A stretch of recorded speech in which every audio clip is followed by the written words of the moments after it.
I always knew I was the second best child in my family. It wasn't something my parents ever said directly, they didn't need to.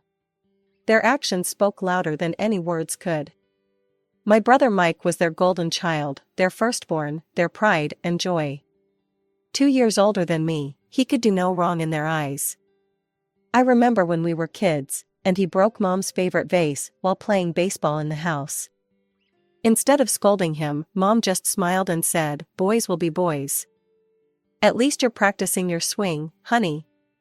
But when I accidentally spilled juice on the carpet a week later, it was a different story entirely. "Irene, how could you be so careless?" Mom's voice still rings in my ears. "Go get the cleaning supplies right now. And you're grounded for the weekend." These double standards were the backdrop of my childhood.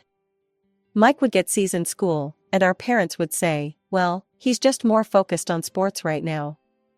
But if I got an A- instead of an A+, they'd barely look up from their phones and mutter, "You could do better if you tried harder." The only person who really saw me, was my grandmother. She lived just a few blocks away, and her house became my sanctuary. Sure, she doted on Mike too, brought him cookies, went to all his games, the works. But unlike my parents, she noticed my achievements too. The pattern continued year after year. Mike's birthdays were grand affairs with bounce houses, dozens of friends, and elaborate cakes. My birthdays, well, half the time my parents forgot them entirely. I remember my 10th birthday, I sat at the breakfast table, waiting for someone to say something. Mom was busy helping Mike with his science project, and Dad was reading the newspaper.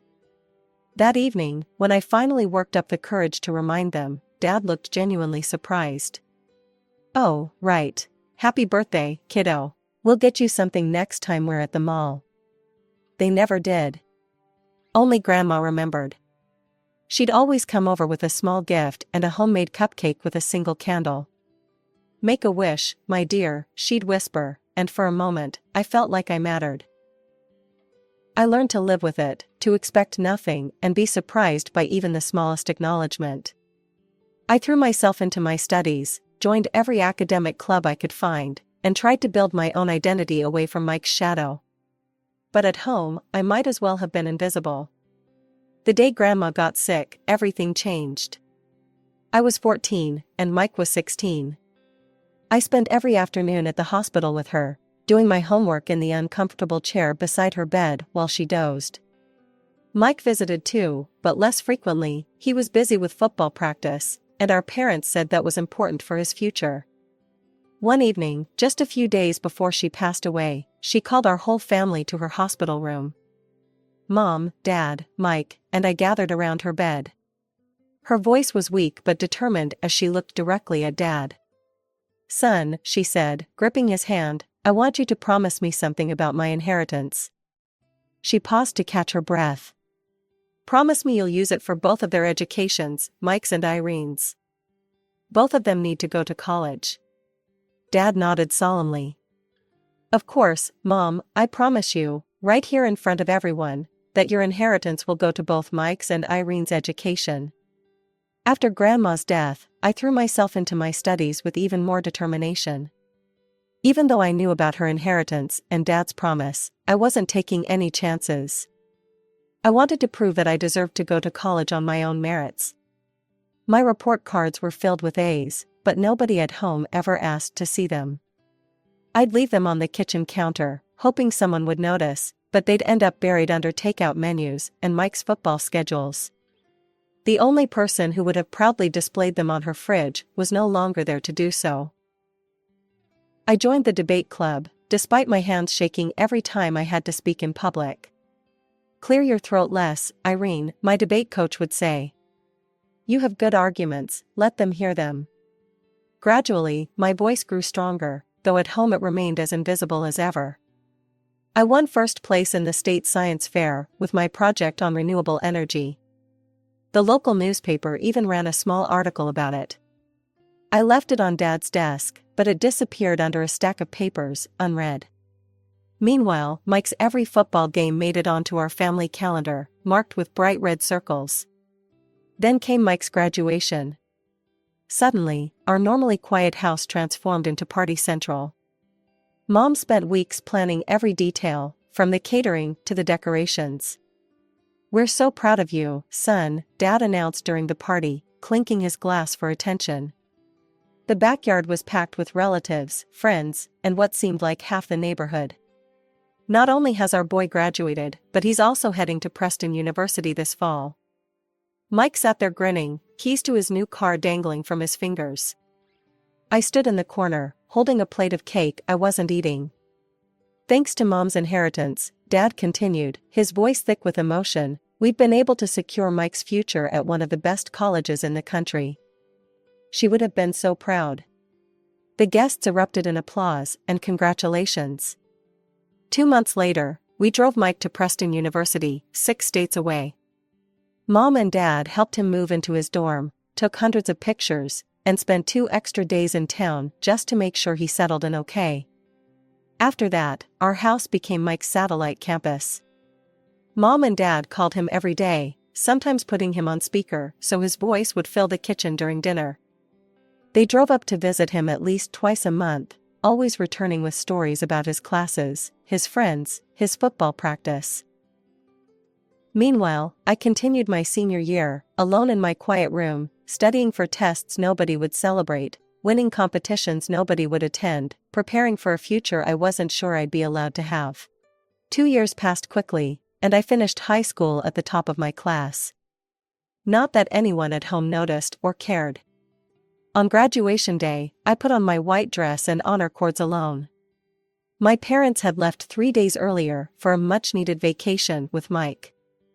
"We'll bring you back a souvenir," Mom had said casually, as if missing my graduation was as trivial as missing a regular Tuesday dinner. I sat among my classmates during the ceremony, watching other parents beam and take photos. My friend Jenny's mom even took some pictures of me, saying, "Your parents will want to see these." I didn't have the heart to tell her they probably wouldn't. While my classmates celebrated with their families, I went home and started working on my college applications. I'd been preparing for this moment for months, carefully crafting essays, gathering recommendation letters, and documenting all my academic achievements. The acceptance letters started arriving a week later. Evergreen State University offered me a full scholarship with free dorm accommodation. Their letter praised my academic achievements and extracurricular activities. Then came the acceptance from Blackwood Private College. Their program was exactly what I wanted, though the tuition was steep, not as expensive as Mike's Preston University, but still substantial. I knew my parents still had my portion of Grandma's inheritance. I'd overheard them discussing money matters enough times to know it was there, waiting, just as Grandma had intended. So I waited for their return, the Blackwood acceptance letter safely tucked away in my desk drawer, the Evergreen offer hidden as my backup plan. They came back tanned and cheerful 2 weeks later. Mike had already headed back to Preston to hang with his brothers, as Dad proudly announced. I waited until after dinner, when they were relaxed and still sharing vacation stories. "I got accepted to Blackwood College," I said during a rare moment of silence. "Their business program is highly ranked." Mom glanced up briefly from her phone. "That's nice, dear." "I'd need to pay tuition," I continued, my heart beating faster. I was hoping we could use my portion of Grandma's inheritance. The silence that followed was different, heavier somehow. Dad set down his coffee mug, exchanging a look with Mom. "We don't have money for your college tuition," he said flatly. I felt my chest tighten. "But, Grandma's inheritance? She made you promise, in front of everyone, that it would go to both our educations." Mom had the decency to look slightly uncomfortable, but Dad just shrugged. "We spent that money on our vacation. The rest went to your brother, he needed it more." "It was an expensive trip," Mom added, as if that explained everything. "And Mike's tuition isn't getting any cheaper. He needs the extra support." I stared at my parents, trying to process what they'd just said. The room felt too small, too hot. "You promised her," I said, my voice shaking. "Grandma made you promise." "We were all there, you, Mom, Mike, me. She made you swear you'd use the money for both our educations. Dad took another sip of his coffee, not even looking at me. I just didn't want to upset my mother in her final days. We knew from the start we wouldn't be giving you any of that money. Something inside me snapped. 18 years of being invisible, of swallowing my words, of accepting their neglect, it all came rushing out at once. "You're liars," I shouted, standing up so quickly my chair fell backward. "You're nothing but liars who betrayed your own mother's dying wish. You spent my college money on a vacation. You gave it to Mike, who already had his share. You've been lying to everyone, to Grandma, to me, too. Get out." Dad's words cut through my tirade like ice. I thought I'd misheard. "What?" "You heard your father," Mom said, her voice cold. "Get out of this house. You're 18 now, an adult. If you're so independent that you can talk to us this way, you can take care of yourself." Before I could respond, Mom grabbed my arm and practically dragged me upstairs to my room. She yanked my old suitcase from under the bed and threw it at my feet. "Pack your things," she said, pulling open my drawers. "I want you out of here first thing tomorrow morning." I stood there, frozen, watching as she pulled out the suitcase's expandable handle. This was really happening. My own parents were throwing me out. "Mom," I started to say, but the look she gave me was one I'd never seen before, like I was a stranger who had invaded her home. That's when it hit me, they were strangers too. Maybe they always had been. The people I'd been trying to please all these years, hoping for their love and approval, didn't really exist. These were just two people who happened to share my DNA. I packed in silence. Clothes, books, my laptop, the few precious photos I had of Grandma. Mom stood in the doorway watching, arms crossed, as if making sure I wouldn't steal anything. As if there was anything in this house I wanted anymore. When my suitcase was full, I took out my phone and texted Jenny, "Can I come over? It's important." Her response was immediate, "Of course, doors open." I walked out without saying goodbye. Nobody tried to stop me. Jenny's parents had given her a small apartment for her 18th birthday, just a few blocks away. She was waiting at her door when I arrived, took one look at my face and my suitcase, and pulled me into a hug. That night, as we sat on her couch drinking hot chocolate, I made my decision. I would accept the offer from Evergreen State University. The full scholarship and free dorm would be my ticket to independence. But I needed money for books and living expenses, so I'd have to work first. That summer at Sunnyside Cafe taught me more than just how to make the perfect latte. Between taking orders and balancing trays, I learned what it meant to stand on my own feet. My tips went straight into a savings account, growing dollar by dollar, while my paychecks covered basic necessities. When fall came, I hugged Jenny goodbye and moved into my dorm at Evergreen State. My roommate Sarah took one look at my sparse belongings and offered to share her mini fridge. That simple kindness almost made me cry. I found a job at the college library, shelving books and manning the reference desk during evening shifts. Between classes, work, and studying, I barely had time to think about my former life. The library became my sanctuary, quiet, orderly, and predictable, everything my family life hadn't been. When relatives called, their questions were always strange and probing. Aunt Linda's voice would be full of barely concealed concern. "Do you have somewhere to sleep at night, dear?" Uncle Bob would ask, "Are you getting enough to eat?" I'd answer truthfully that I was fine, wondering what stories they'd been told about my life. Sometimes Jenny would start to tell me news about my family. "Hey, I heard your brother," but I'd cut her off immediately. "I don't want to know," I'd say, and she'd understand. The holidays could have been hard, but Jenny's family wouldn't hear of me spending them alone. That first Christmas at their house, I sat at their dining table, surrounded by warmth and genuine affection. Jenny's dad, Mr. Peterson, pulled me aside after dinner. "Irene," he said, his voice serious but kind, "I've been watching how hard you work. When you graduate, there'll be a place for you at Peterson Technologies if you want it." I accepted on the spot, tears threatening to spill over. Finally, someone was noticing my effort, my determination. Graduation came faster than I expected. I stood on stage, accepting my diploma with highest honors, scanning the crowd out of habit. Jenny and her parents were there, cheering loudly enough to drown out the crowd. I didn't look for any other familiar faces. My first day at Peterson Technologies, I walked in wearing a suit I'd bought with my library savings. Within 6 months, I was leading my own projects. By year 2, I had a team reporting to me. Mr. Peterson's faith in me proved well-founded. I threw myself into every challenge, worked longer hours than anyone else, and quickly gained a reputation for solving problems others couldn't crack. The promotions and raises followed naturally. Soon I was earning more than I'd ever dreamed possible during those days of counting tips at the cafe. I bought professional clothes, started taking yoga classes, went on vacation with Jenny to places I'd only seen in magazines. My birthdays became celebrations of achievement rather than reminders of neglect. Jenny would organize small gatherings, just close friends from work, good food, and genuine laughter. No forced family dynamics, no pretense, no pain. My 27th birthday was approaching, and I had a secret I'd been keeping even from Jenny. For the past 5 years, I'd been saving every extra penny, Christmas bonuses, performance rewards, even the money I would have spent on lunch by bringing sandwiches from home instead of buying from the cafe downstairs.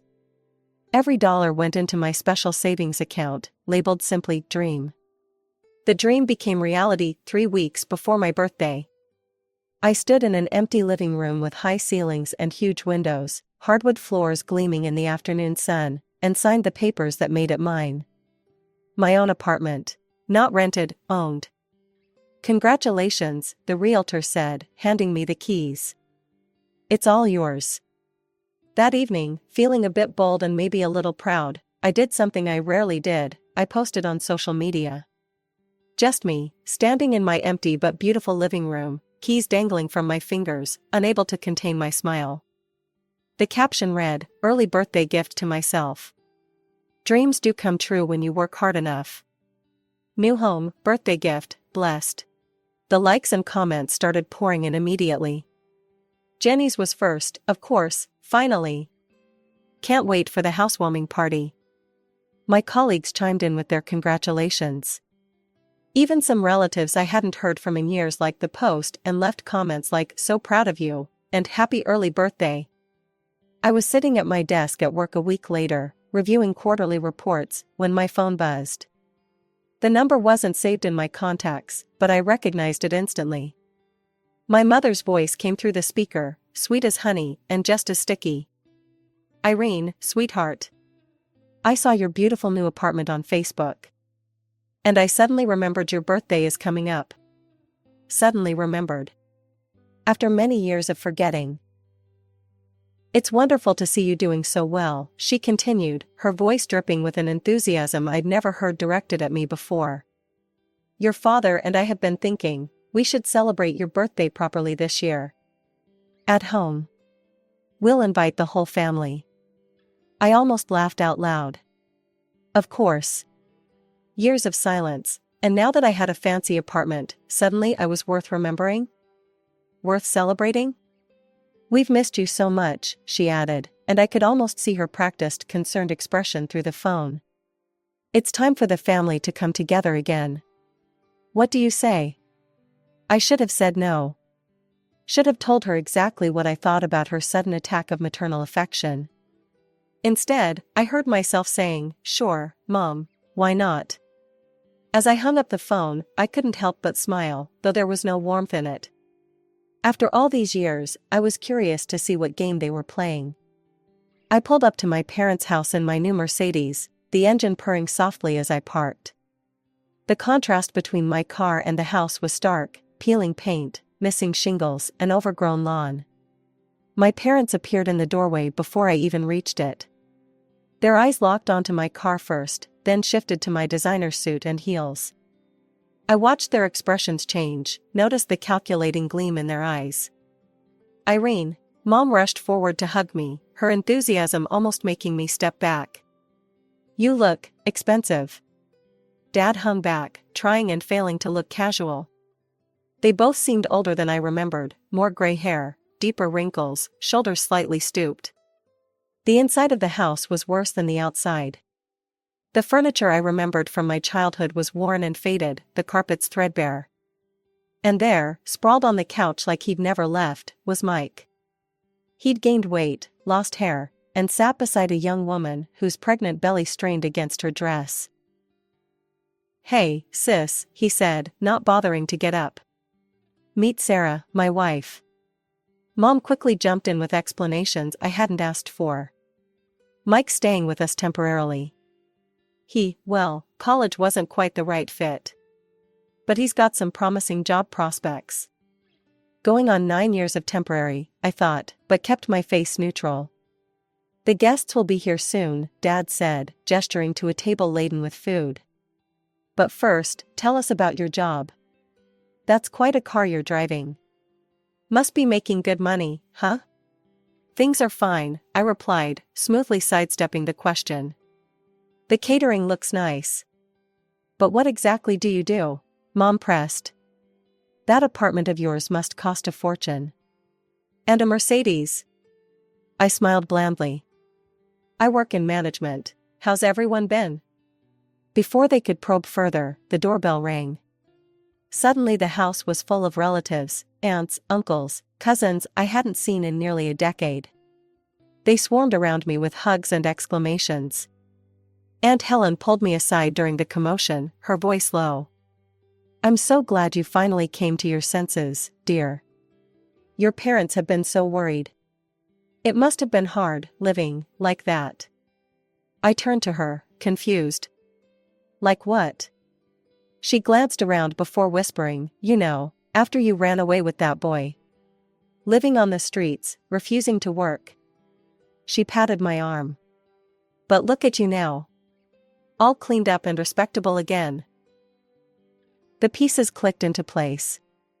While I'd been building my career, earning promotions, and buying my apartment, my parents had been spinning tales about their shameful runaway daughter.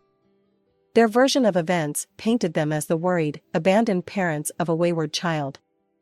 And I'd played right into their hands by cutting off contact with the extended family. Once everyone was seated at the table, Dad stood up, raising his glass. "We're here today to celebrate our wonderful daughter," he announced, his voice thick with fake emotion. "We're so proud of what she's become." Mom dabbed at her eyes with a napkin, tears I'd seen her practice for school plays decades ago. "The family should stick together," she said, reaching for my hand across the table. I kept mine firmly in my lap. "That's what matters most, family supporting each other." The emphasis on supporting wasn't subtle. Neither was the way her eyes darted to my designer watch, my expensive jewelry. "Your father and I," she continued, sniffling, "we always knew you'd make something of yourself." I let the silence stretch for a moment after she finished. Then I stood up slowly, smoothing my dress. "Thank you all for coming," I said, my voice clear and steady. "It's interesting, actually, that my parents remembered my birthday this year. It's a first, really." The room grew quiet. Mom's fake tears dried up instantly. "You know, growing up, they never celebrated my birthdays. Not one. But I suppose an apartment in the nice part of town and a Mercedes make birthdays more memorable, don't they?" "Irene," Dad warned, "this isn't the time."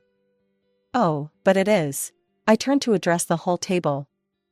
"Aunt Helen told me something interesting earlier.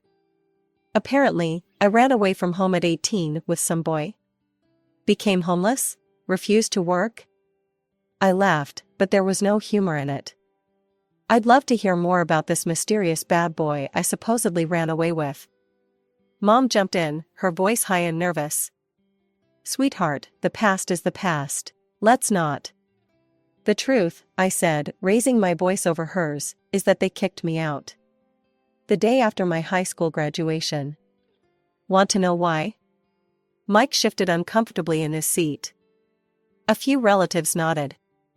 "Because I reminded them of the promise they made to our grandmother on her deathbed, that they'd use her inheritance for both Mike's and my college education. Remember that promise, Dad?" You made it in front of everyone.